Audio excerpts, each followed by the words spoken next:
Welcome back. Our next story is a very personal one for us here at Everywoman. Rebecca Lipkin is Al Jazeera's executive producer in London. She's just been diagnosed with a very rare form of breast cancer. It's called inflammatory breast cancer and it's extremely aggressive with a lower survival rate than other kinds of breast cancer. Frighteningly, it doesn't show up through mammogram screening and can't even be felt because the cancer doesn't cause lumps. Well, now Rebecca is getting treatment and she's bravely decided to share her journey with us through a series of video diaries. I have cancer. I have something that's called inflammatory breast cancer. It's a rare disease. You probably have not heard of it. I never heard of this before. The story of me begins certainly, there is a BC and an AC in everyone's life. BC is before cancer. Before cancer, vibrant, great job. I'm still vibrant, I still enjoy my life, but now I have cancer. Earlier this summer, I went to a doctor because I had something that was so small. It was the size of a bug bite that I saw on my left breast. It was small enough that most of my friends would have thought I was being a bit hypochondriacal because you couldn't really see anything. But I had a feeling, and most people who have cancer have some sort of a feeling. I've had one chemo treatment. I have 7 more to go. That's a lot. But I figure that I am now 25% finished with the first course of treatment, so I'm almost half done with one part of it before the surgery, before the radiation. So that's good. We're making total progress. And the aim of chemo, as anybody with cancer knows, is you got to keep those appointments. You can't delay them because if you do, then you're delaying the treatment that's going to make you better. So I have to keep away from infection. So I have to tell my friends who are my family, I can't be around you if you're sick. I've had 46 fantastic years without a hell of a lot of adversity, a lot of adventure. This is going to be another adventure. It's not the adventure that I would have wanted, but it's an adventure nonetheless. I mean, one of the things that you learn is that cancer, it just has no boundaries. I mean, it doesn't matter if you're Jewish, if you're Muslim, if you're Hindu, if you're Christian. It doesn't matter if you're an American. It doesn't matter if you're from the developed world, from the developing world. It affects everybody. And the thing is, I always used to think it was going to be somebody else. And now it's me. And that's a lot to deal with. But that's a lot for anybody to deal with who has to deal with cancer. It happens to it happens to so many of us. There's a bright spot of this, there always is, in everything I believe, and I get to be, as my friends like to say, I'm a cancer diva now. It is all about me. I don't care about you people. I care about me, my health, it's my life, and you get to deal with me. So what happens is my friends bring me food. It's really good. The food doesn't taste bad. They clean up after me. They hang out with me. They ask about me. I can ask about them if I feel like it, but I don't really have to. It's great. So all the times that I have wanted to be narcissistic, now's the time. It's great. I get these great gifts. I've gotten stuffed animals. I've gotten a weird Japanese duck that seems to work for an insurance company. I have a Harvey Megillah doll, a Hasidic Jew. It's fantastic. I have everything that I possibly want.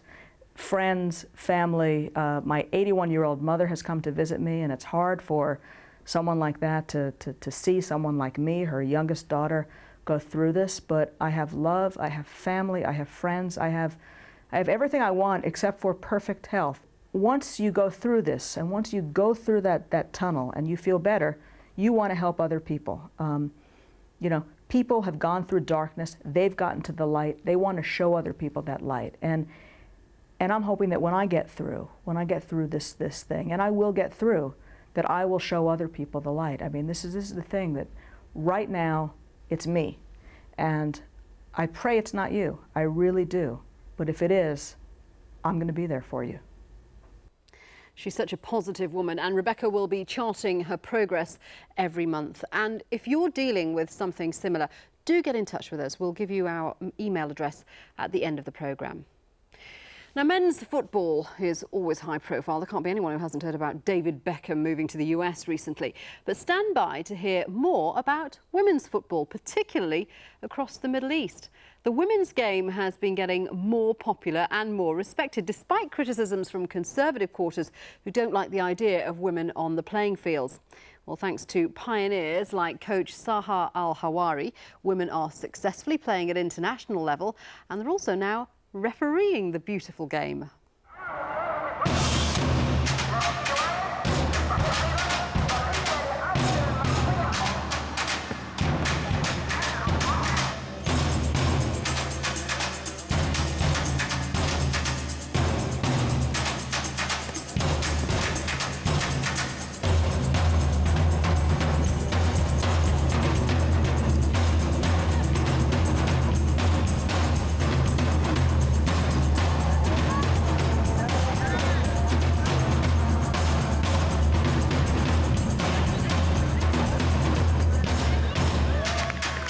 لا لما كنت بلعب في الشارع كنت بلعب مع اولاد بس.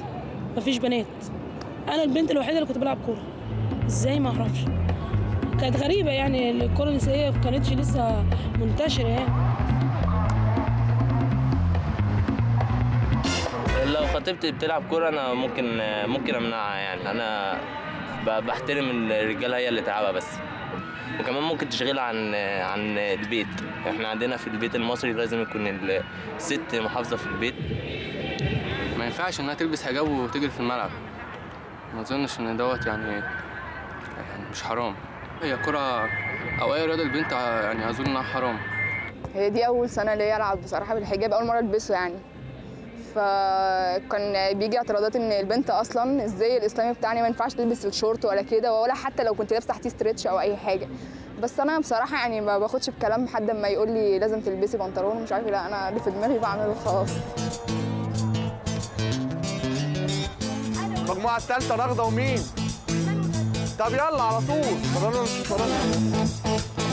التدريب بقى هو تدريب الكره طبعا واحد زي الصبيان، بس بيختلف الاحمال بقى بتاعته. انا بحسها منهم، بحس امتى بعليت بالتمرين وامتى بحسها. هو هم اصلا عندهم قوه تحمل غير الصبيان.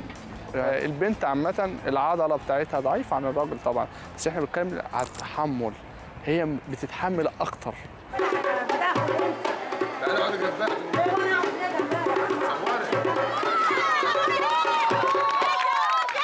ما انا بقول لك بان البنت لما تلعب كوره احسن ما تبص حاجه ثانيه وحشه. احسن ما تقعد مثلا تروح تقعد تسهر بالليل ولا تروح هنا او في الحتت الوحشه دي. والرياضه لما بتلعب رياضه في مكان عام رياضه كل واحد بيسيبها خلاص، وبعدين لابسه شورت كويس وادام بتلعب كوره خلاص رياضه.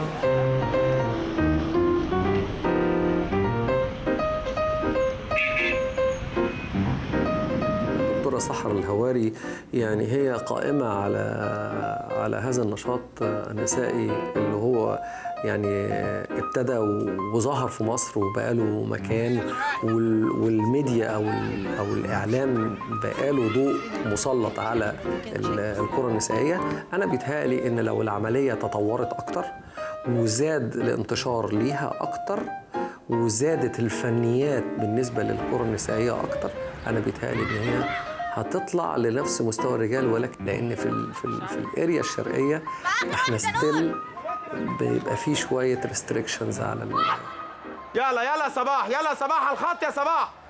My dream not only to introduce the game but to be a referee and not a player, because this was after my late father. He was a referee and my dream always was to be a referee.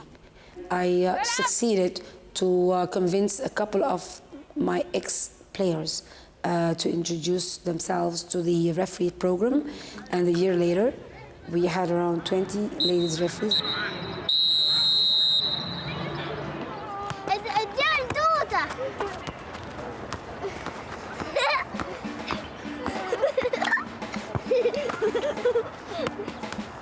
أنا اسمي دينا العتريس من منطقة اسكندرية. ابتديت ألعب كرة قدم من وانا سني حوالي 6 سنين. لعبت شويه في المنتخب يعني لغايه سن حوالي 17-18 سنه. اخترت دكتوره سحله وقالت لي بالنسبه لشخصيتك، شخصيتك قويه، اقدر احكم. متجوزه، عندي 3 اولاد. ما هو دلوقتي عنده داخل في 5 شهور. انا كنت بلعب لغايه الشهر الثامن. ما كانش حد يعرف خالص ان انا حامل غير بعد الولاده. الدكتوره سحله الهواري فوجئت ان انا معايا عيل تاني. تقول لي انت امتى؟ قلت لها ما انا كنت بلعب وانا حامل. You saw some of the very good examples, like some of these women are on the international level now in Egypt, and they really officiate games for men in the first division league. في البداية طبعا كان في اعتراضات من كل الفرق، اعتراضات من اللعيبة، اعتراضات من الإداريين نفسهم. كانوا يقول لك ايه ده انتوا جايبين لنا بنات تحكم لنا؟ طب هي قلة رجالة؟ بس خلاص حسب التعود بقى بعد كده قدروا ان هم يقتنعوا ويرضوا بالامر الواقع زي ما بيقولوا ان في حكام بنات احسن من الرجاله كتير، واعترفوا بالكلام ده لدرجه ان احنا عندنا في اسكندريه نوادي بتطلب البنات.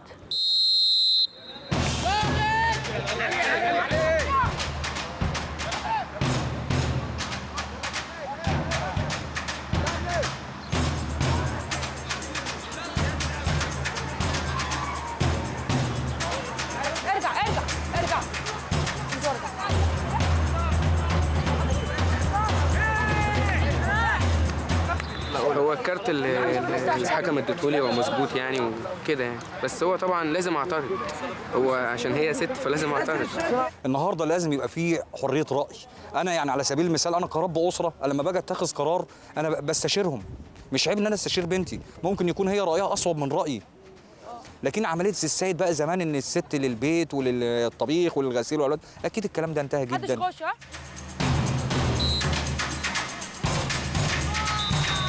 It's a man's world, so women being involved, it's a great step forward, I think so. And it talks a lot about women's status and the elevation of women's status, and it's a great development for girls and women in our society. And remember, boys, you can't argue with the referee. And that's it for now. Next week, we'll be looking at the women involved in the recent standoff at the Red Mosque in Pakistan.